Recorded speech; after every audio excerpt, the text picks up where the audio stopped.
Pastor Brian. Good morning, Pastor You are Doug. looking good this morning. Thank you. I'm glad someone would say that to me. You're welcome. Yeah, I appreciate that. Yeah, family's homesick, and I'm going to talk about how my son views me differently. So I appreciate that. It's time to admit it. It's time to be honest. Dreams die hard, and I've never been closer to 40. By that, I mean I'm 44, and I will never play point guard for the Lakers. This is something I've had to, just in the recent days actually, try to wrestle to the ground, this dream and idea. I'm at a place in my life where I start using phrases like reasonable footwear. And my wife and I have conversations about the weather and if we're getting enough zinc in our diet. And so I think I'm more sensitive to these things because my 5-year-old son goes to preschool here. It has been one of the greatest experiences for our family. We have loved having our son here. They really value and treasure art. And so just about every day or every couple days, my son will come home and say, Dad, I drew something, and he'll want to show us. And I want to show you kind of the evolution of how my son's been drawing me. Here's the first one. Dad on the left, Pax on the right. That's my 5-year-old son. But about 2 or 3 weeks ago, he came home with this drawing. Now, increasingly, I'm getting more like an upside down light bulb.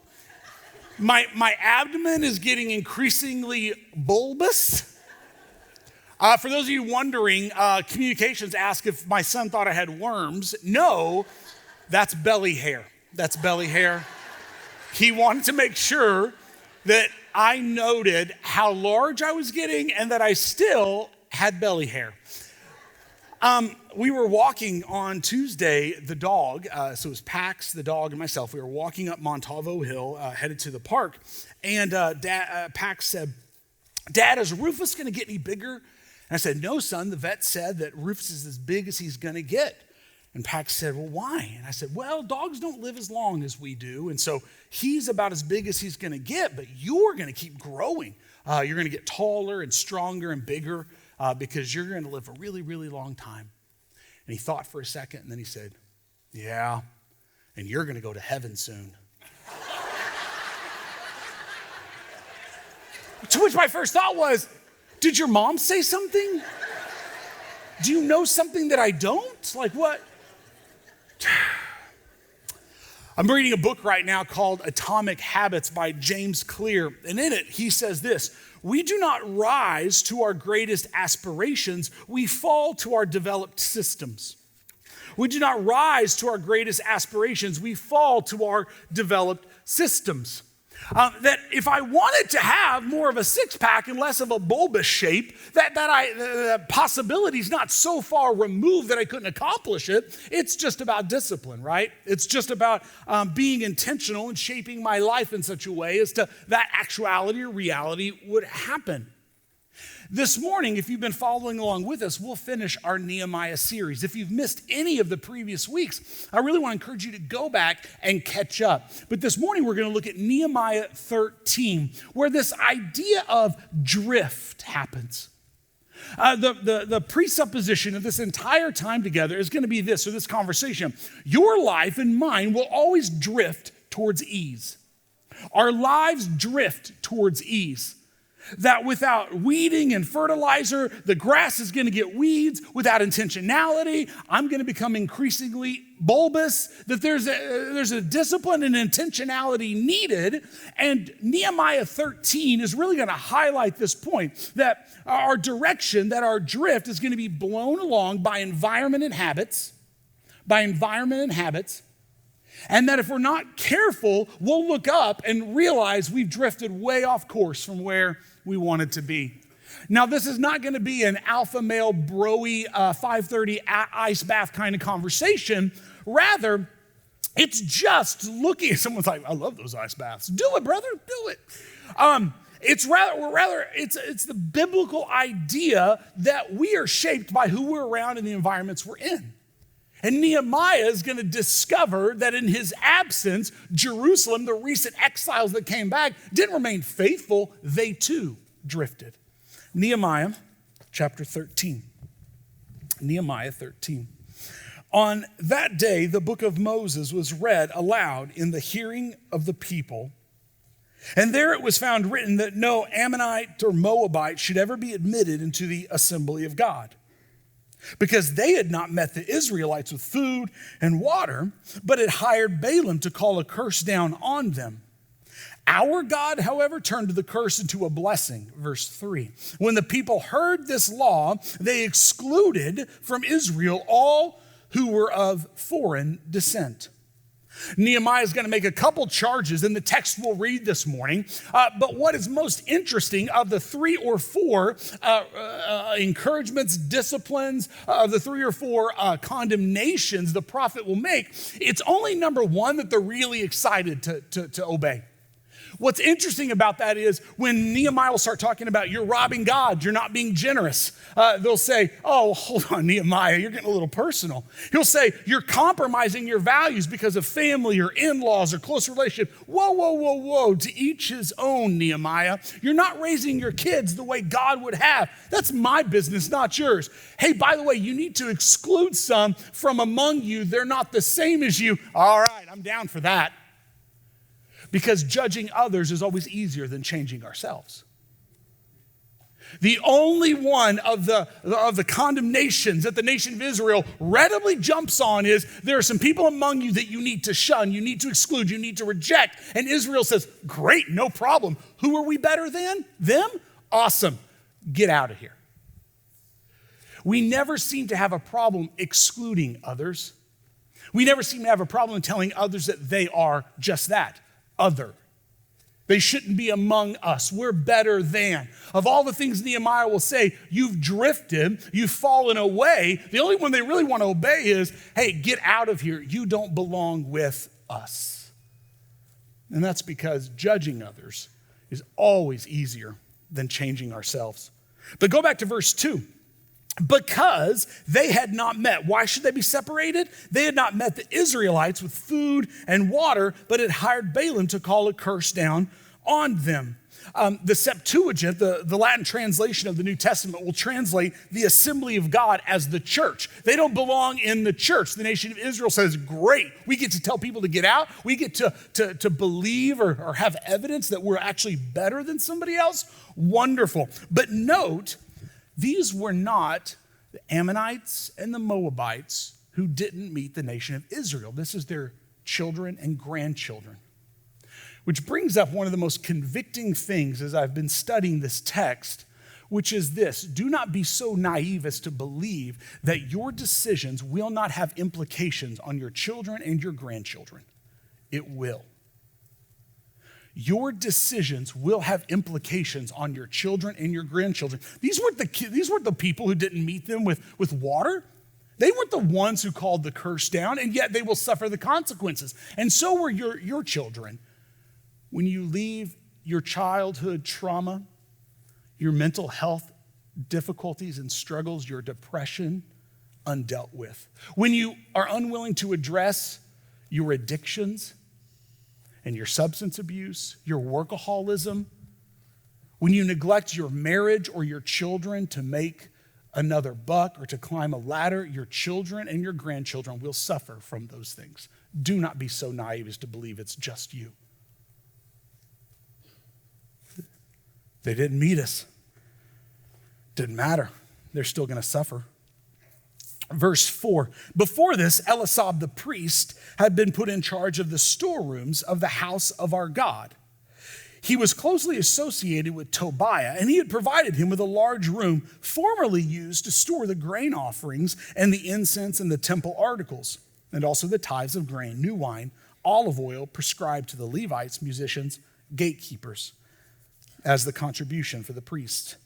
Verse 6, but while all this was going on, I was not in Jerusalem, for in the 32nd year of Artaxerxes, king of Babylon, I had returned to the king. Remember, Nehemiah had left the king, came to rebuild the walls. We dedicated those joyous celebration in chapter 12, but as a man of his word, he goes back to serve in the courts. And while there, he hears that the nation of Israel have started falling back into some of their old ways. So he returns. Sometime later, I asked his permission, the king, verse 7, and came back to Jerusalem, where I learned about the evil thing Elisab had done in providing Tobiah a room in the courts of the house of God.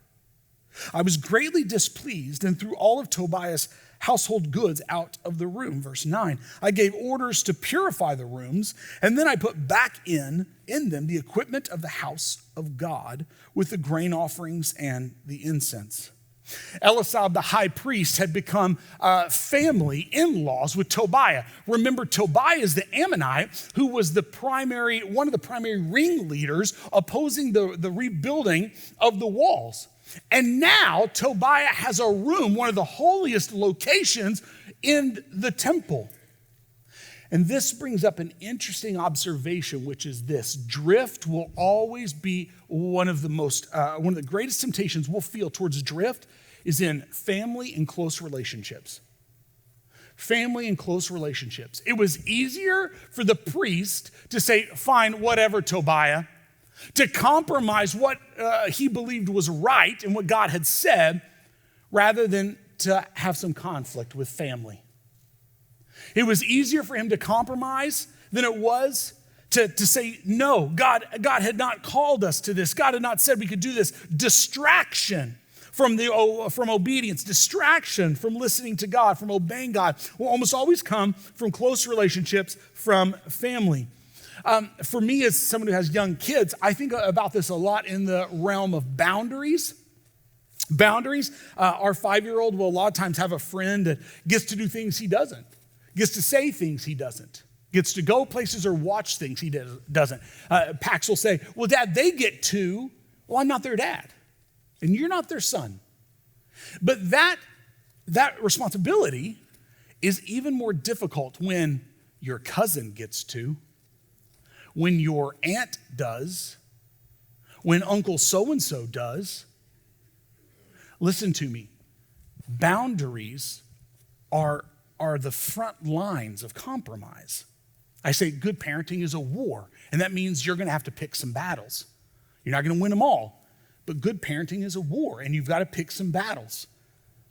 And compromise is likely to come. And I'm not even talking about moral failure, but like this slow drift, the slow edging of, we started over there, but it was just easier to say yes to your parents or mine than it was to actually fight that battle. And we drift.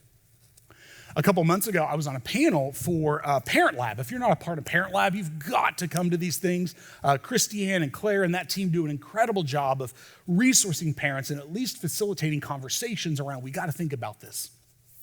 So I'm on this panel. It's about boundaries, and it's a couple other parents, myself, and Pat. Pat's one of my dear friends. She's a marriage family therapist, has done it for years, but beyond being a professional in this realm, she's just very close to our family. And so we're talking about how we deal with in-laws and outlaws, and I was talking about my in-laws and some things that I do, and she looked at me, she goes, oh, that doesn't seem healthy at all, Brian. In the middle of the panel. And I was like, don't call out the pastor. In the middle of the panel, she's like, you're avoiding conflict. I'm like, no. Yeah, but like, is there enough zinc in my diet? Compromise, not moral failure. It's going to be tested. There is a difference between peacemaking and compromise. There's a difference between peacemaking and compromise. We've got to discern it. Verse 10. I also learned that the portions assigned to the Levites had not been given to them, and that all the Levites and musicians responsible for the service had gone back to their own fields. So I rebuked the officials and asked them, why is the house of God neglected? Then I called them together and stationed them at all their posts. All Judah, verse 12, brought the tithes of grain, new wine, and olive oil into the storerooms. I put Shelma, the priest, Zadok, the scribe, and a Levite named Pedaiah in charge of the storerooms, and made Hannah, son of Zachar, the son of Mattaniah, their assistant, because they were considered trustworthy. They were made responsible for distributing the supplies to their fellow Levites. Amos and Jeremiah will say, before the exile, the people of God, the nation of God, gave generously. They gave joyously in an attempt to bribe God out of the coming consequence. We don't need to go into exile, God. Look how generous we're being to the temple and to the priest and to your people. Look, God, we're so generous. Surely we don't need to go into exile. On the other side of exile, it became, why do we even need to tithe? We're already being punished. God has already exacted his punishment on us. There's no need for us to continue to give God what is God and give God the first fruits, so much so that the Levites, who did not share in the distribution of the land except for a very small portion, because the people of God were supposed to support them, they had gone back to these small fields that were just supposed to be a small vegetable garden to grow what wasn't given to the temple. They're now going back to these small gardens going, I've got to provide for my whole family from this small patch of land because the people of God are no longer taking care of the priest, of the Levites, of the people of God that run the temple. This invites an idea that I was thinking about this week, which is this. Provision can invite complacency. Provision can invite complacency. I was in the break room this week, and Gordon Griffith, who preached last week and did an incredible job. If you missed that, go back and listen. That was some seminary level kind of stuff, man. It was great. He and I were talking about this point. And he said this, Brian, I see this all the time in our church, that when men or women lose their job and they need provision, they need God's help, they'll come faithfully every week. So they pray and they tithe out of what they have. And the moment they have a job, they're gone. We never see them again. It's kind of like the idea there are no atheists in foxholes, right? Everybody prays and has a strong prayer life when the wreck comes, our health is bad, the money's not in the bank. But what is your prayer life? What is fidelity? What does faithfulness look like when the bank is full, the job is good, the kids are healthy? Provision can often invite complacency. Everything's good. God, I don't need you right now. And so just stay away. I'm fine judging people. Don't ask me to do anything else, God. Verse 11, so I rebuked the officials. The word rebuke, there's a Hebrew word. It's a rib, R-I-B. It's literally a legal accusation, a legal charge. Nehemiah wants to elevate this. It's not, hey guys, we gotta tighten the screws here a little bit. It's, you're literally doing everything God sent us into the exile for. Stop. You've drifted. Stop. Your life is going towards ease and towards comfort. Stop. If I can bring a legal accusation against you, we're going to end up in the same place if we're not careful. Verse 14. Remember me for this, my God, and do not blot out what I have so faithfully done for the house of my God and its services. This is not an arrogant, self-serving kind of prayer. Remember me implies intervention. It implies collaboration. God, you know that I called for help and you delivered. The way I think about verse 14 is when a math teacher tells you to show your work, it's not just about the answer, but it's also you got to show the work that you use to get there. In the same way, Nehemiah is saying, check my heart, God.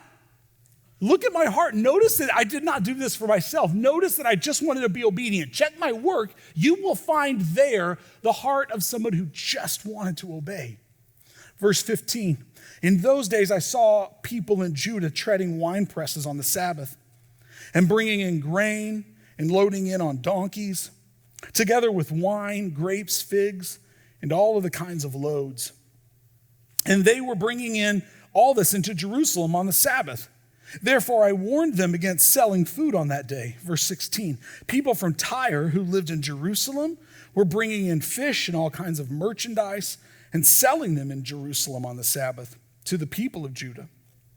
I rebuked the nobles of Judah and said to them, what is this wicked thing you were doing, desecrating the Sabbath? One of the commentaries I read on 17, I rebuked the nobles, said the church has always had a problem with rich people. Verse 18, didn't your ancestors do the same thing so that our God brought all this calamity on us and on the city? Now you are stirring up more wrath against Israel by desecrating the Sabbath. Verse 19, when evening shadows fell on the gates of Jerusalem before the Sabbath, I ordered the door shut and not opened until the Sabbath was over. I stationed some of my own men, that's how important it was to me, at the gate so that no load could be brought in on the Sabbath. Once or twice, the merchants and sellers of all kinds of goods spent the night outside Jerusalem. But I warned them and said, why do you spend the night by the wall? If you do this again, I will arrest you. From that time on, they no longer came on the Sabbath. Then I commanded the Levites to purify themselves and go and guard the gates in order to keep the Sabbath day holy. Remember me for this, God. Show mercy to me according to your unfailing love. Jeremiah and Amos note that the merchants were annoyed that everybody else got to transact business and make money, but they were told not to on the Sabbath. We're leaving money on the table, they said. Everybody else gets to sell, gets to buy, gets to transact. Why don't we? We need to make money. You absolutely do if God is not your provider. You absolutely need to if God is not your provider. His primary criticism or concern with other people being in the assembly of God is not that converts weren't welcome. Remember Ruth the Moabite. Rather, it was these idol worshipers are here only to make a buck. They're not here for the right reason. Said you're desecrating the Sabbath. Mervyn Brenneman, an Old Testament scholar, writes this: the prophets recognized that when the people became careless about the Sabbath, it was an indication of their indifference to God's will in other areas of life. When we become careless about the Sabbath, we're indifferent to God's will in other areas of life. If the Sabbath isn't set apart, neither are we. Our concern should not be for how we might desecrate the Sabbath, but how we might consecrate the Sabbath. Verse 23, moreover, in those days I saw men of Judah who had married women from Ashdod, Ammon, Moab. Half of their children spoke the language of Ashdod or the language of one of the other peoples and did not know how to speak the language of Judah. I rebuked them and called curses down on them. I beat some of the men and pulled out their hair. I made them take an oath in God's name and said, you are not to give your daughters in marriage to their sons, nor are you to take their daughters in marriage for your sons for yourselves. Was it not because of these marriages like these that Solomon, king of Israel, sinned? Among the many nations, there was no king like him. He was loved by his God, and God made him king over all Israel, but even he was led into sin by foreign women. Must we hear now that you two are doing all the terrible wickedness and are being unfaithful to our God by marrying foreign women? Of the concerns of Nehemiah between robbing God, breaking the Sabbath, compromising worship, and the holiest of places, his penultimate criticism, the top of the pyramid of why I'm ticked off, was you're neglecting the next generation. You're not concerned with the next generation. That your children don't even speak Hebrew and will have no access to the Hebrew scriptures. And so the Jewish people are one generation away from secularism. And in the same way, we must, as the people of God, be concerned with who will be in these pews in 10, 20, 30, 40, and 50 years.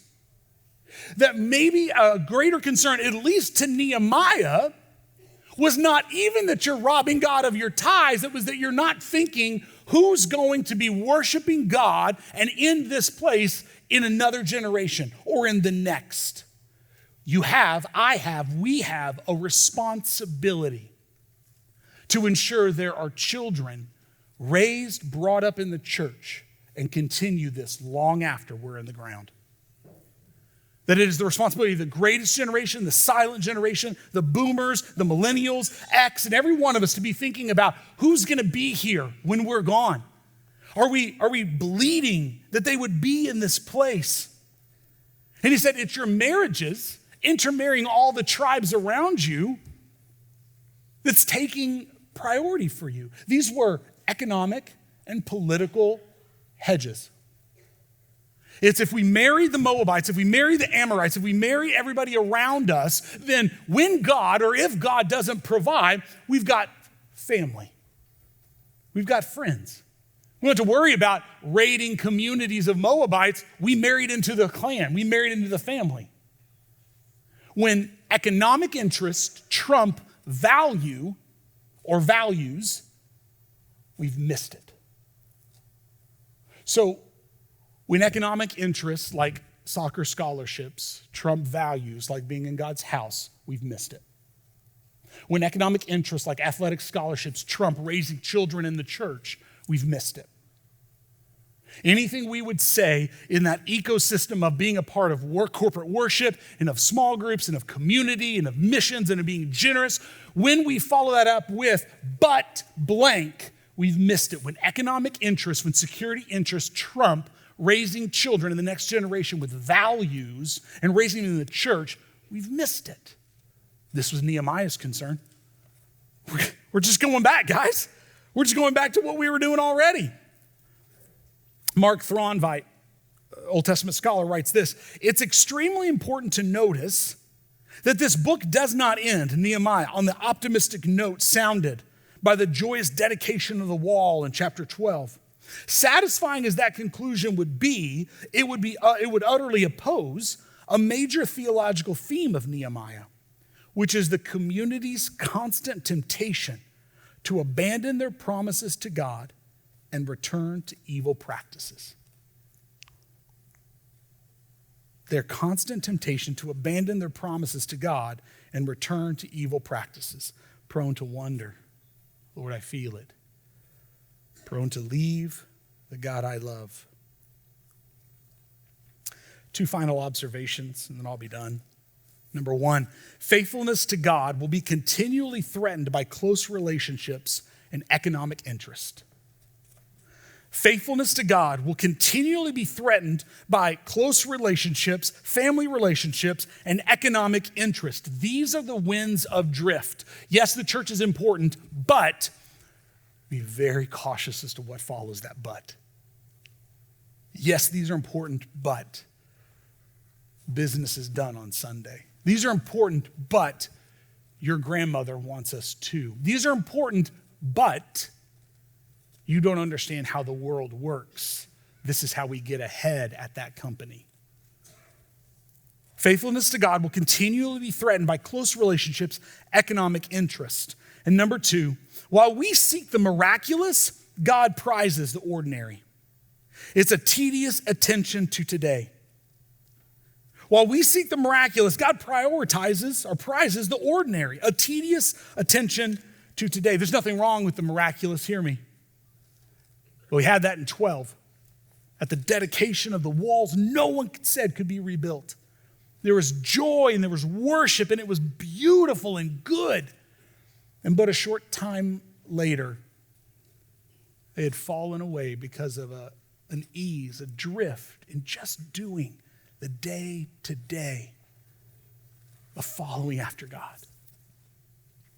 About a week ago, 2 or 3 weeks ago now, our church and school and all those that are part of the organization here had our yearly open enrollment. If you, most of you know open enrollment's where you choose your next health insurance plan and vision plan and all that kind of stuff. Like, is there enough magnesium in your diet? Think about it. And this got me thinking a lot about mortality and death and the idea that Megan and I are not always going to be around. And so we took out life insurance for me and for Meg. And when we've talked to people about this, the idea that when I pass, Meg could potentially be raising the 2 kids, everybody's very comfortable with that. Everybody's like, yeah, that'd be fine. I mean, like, that'd be tragic, but that'd be fine. But whenever we talk about Megan passing away and Brian having to raise the 2 kids, there's like a lot of fear and trepidation among people. And although I'm offended, I get it. Like, mom's way better than dad, all right.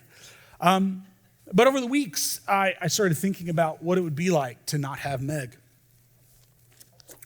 And I wrote this in my journal. Meg, when you're gone, I'll miss the way you flop your hand onto my leg on long car rides so we can hold hands. I'll miss how we kiss and sometimes our teeth bump. I'll miss how you drape your feet across my lap on the couch and wiggle them relentlessly until I rub them. I'll miss how you finish a toilet paper roll and just put the new one on top of the empty toilet paper roll. I'll miss your goofy smile when you want something. I'll miss the way you smell when you walk out the door to work. I'll miss your shoes being all over the house. I'll miss how you make the most amazing dinners and then declare it was ex nihilo, out of nothing. But most, I'll miss that after 15 years, I know the answer. The old couples at the restaurant aren't quiet because they're tired of each other. They're finally able to sit together and understand the other without even a word.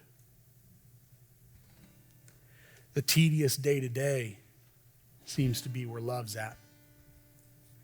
The tedious day-to-day seems to be where fidelity and obedience and the real meat of the matter is found. We want the miraculous, and that's fine. God cares about the tedious, the day-to-day. Be careful, because we'll all drift if we're not paying attention. Let me pray for us.